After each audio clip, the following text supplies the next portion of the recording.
creates the behaviors that puts a person in that position in the first place. And I think a lot of times it's culture, and what fills up culture is belief, because belief is what creates action. And I think in settings like this, sometimes we're averse to talking about people's beliefs because that's one thing that's supposed to be sacred and respected in situations like this. Bro, he's actually spinning facts, bro. I'm not even going to cap. This is when a lot of stuff picked up. In 2014, there was a killing of a young black man named Michael Brown in a little suburb outside of St. Louis, Missouri called Ferguson. And people in communities of color started to rise up and say, hang on a second, we've had enough.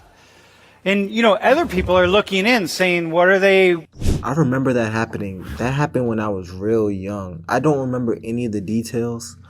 And I don't even remember, what actually happened. But I remember, the big event, the craziness of the situation. Angry about what's the problem. But other people are on the outside looking in, not in the community. And usually when people rise up and when they're speaking about things, you don't rise up. You don't do this if you're not experiencing something. So that's the first place to start as sociologists. What are they seeing that I'm not seeing? So shortly after that, there's an American football player, for those of you who don't follow American football. So this guy says he was a quarterback for the San Francisco team. He says this.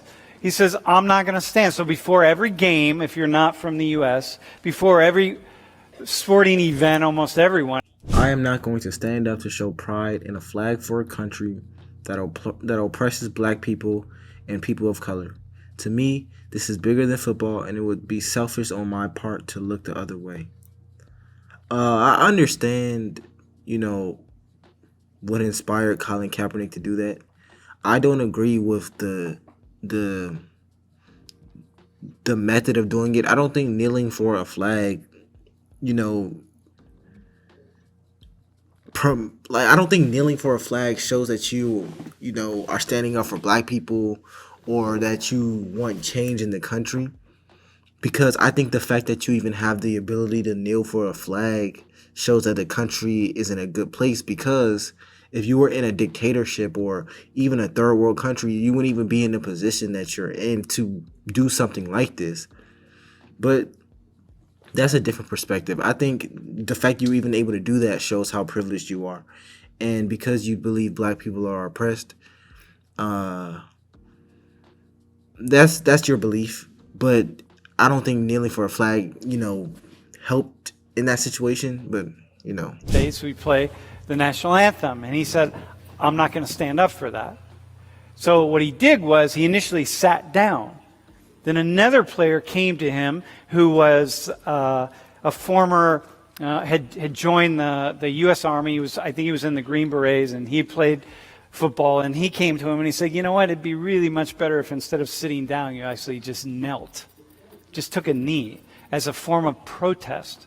Because he said, this guy says, I just got to protest the kinds of things that are happening in communities of color and in poor white communities, I should add.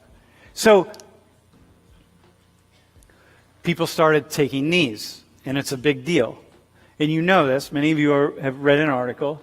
And so here's some other guys taking knees. And notice, they're white guys, white players, some white players, not here, were taking knees, and a lot of white players not taking knees. Most not. Most were doing. So here's the article you read by Jared Odrick. Who do you cheer for? And so Jared is a former Penn State player, graduated. He left in 2009. He was first-team All-American. I took these photos over in the football building last year. There's his cleats. He's up here on first-team All-American status. That's where his cleat is, up there somewhere on that. All the people from Penn State. And then he left Penn State and went on to play professional ball.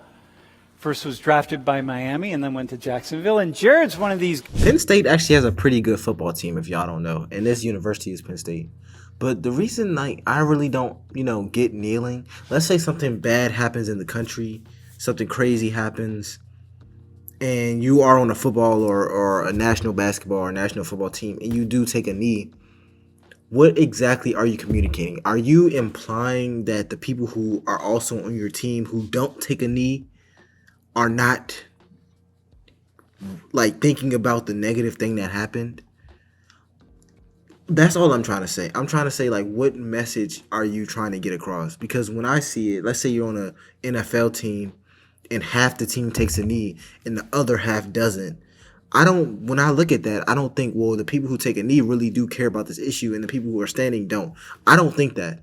But this is my thoughts. Who has a lot to say about a lot of things, as many people do, as you can see or you can read for yourself from the article that we had you read. And so Jared is back in town, and he's here in class to talk to us. So, Jared, welcome.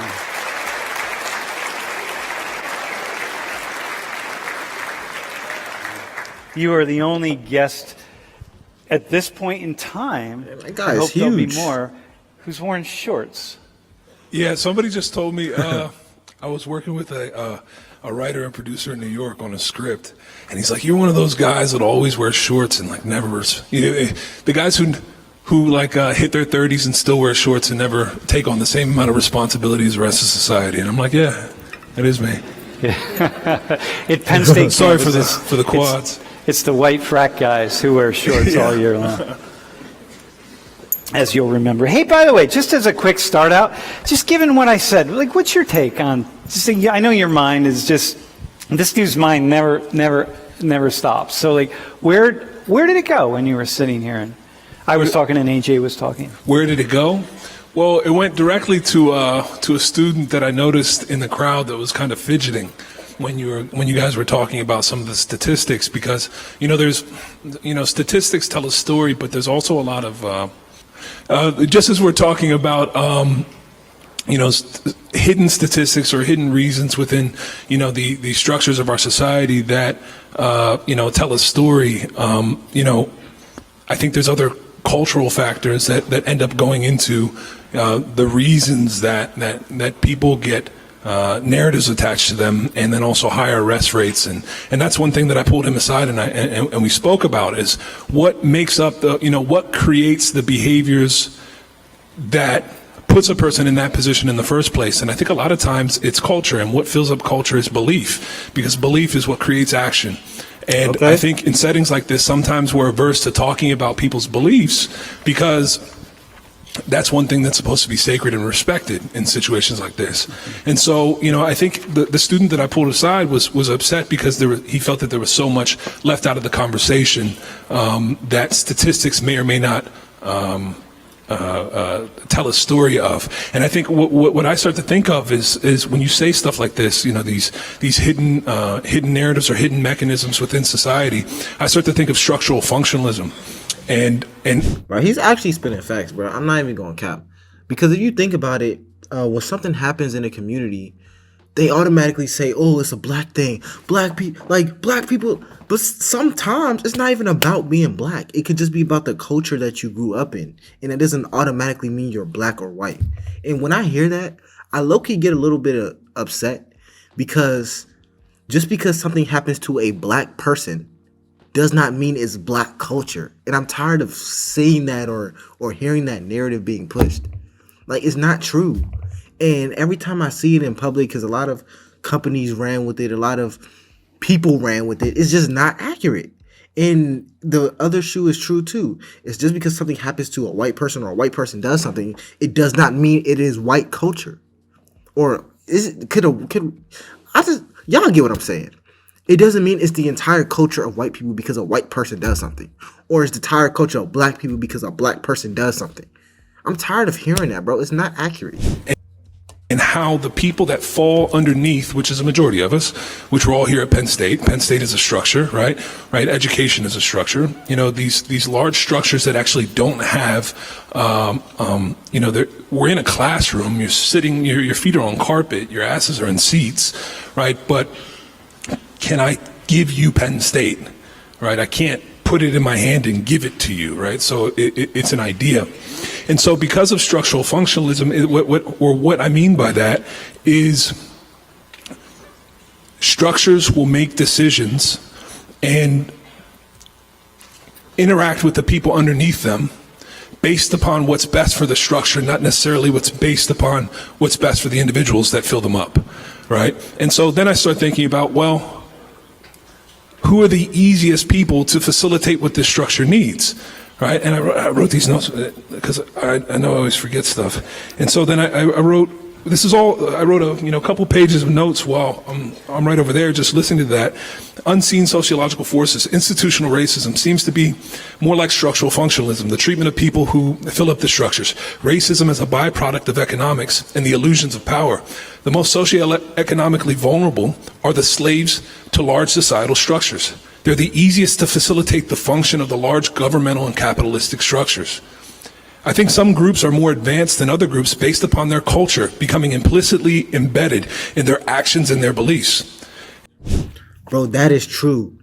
And y'all always wondered why, lower class white people or lower class whatever race that isn't black people get really upset when they hear about, affirmative action or a Black Lives Matter, or I don't even know if that's a good example, but they get upset when they hear about this stuff because when it comes to real power in society, it is your culture, it is your economic standing and the culture behind your economic standing. So when they are also, growing up, let's say you have a young white person or an older white person who just is like doesn't have any money and they never had any money and their family never had any money, then they check the news or they check YouTube or social media and they say like a new bill just passed or a new scholarship just came out for black people, and then you have someone like me who grew up middle class. I'm gonna get those scholarships and those bills are gonna benefit me,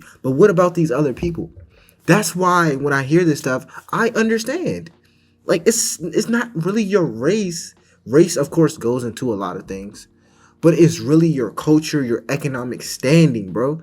That determines, in my opinion, much more than race in America. And I've been studying a lot of Jewish behavior stemming from their beliefs and scriptures that are dictated from things like Kabbalah and the Torah.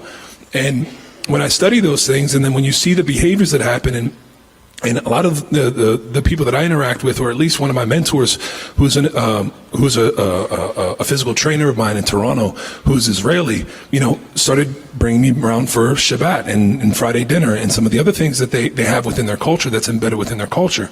And you start seeing what they talk about at Shabbat.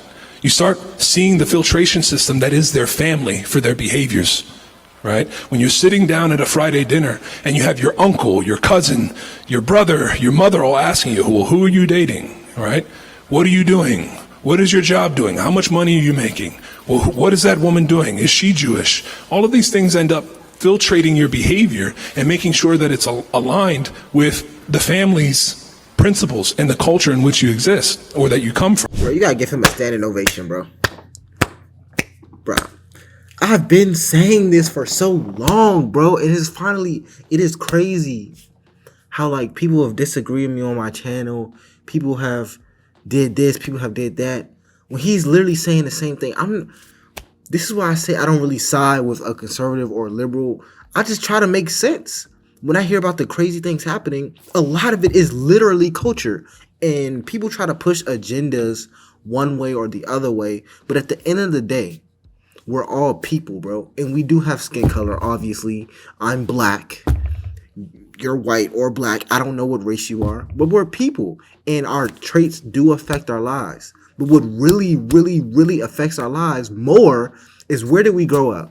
How much money did we make? What schools did we go to? What were our families talking about? Were you from a broken family?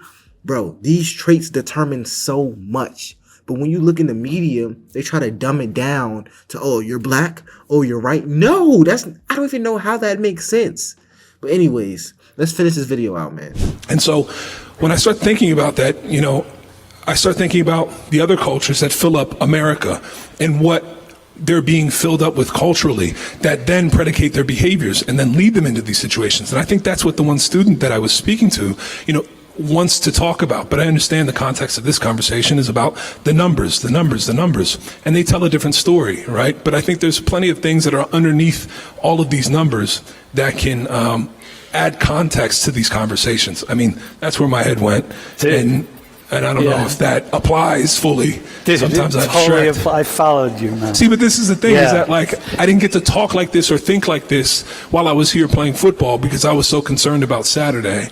And, you know, if the conversation or class didn't pertain to me fucking somebody up on Saturday. All right. he tripping. But anyways, let me know what y'all think about this video, bro. He just went in. I've been saying this, bro.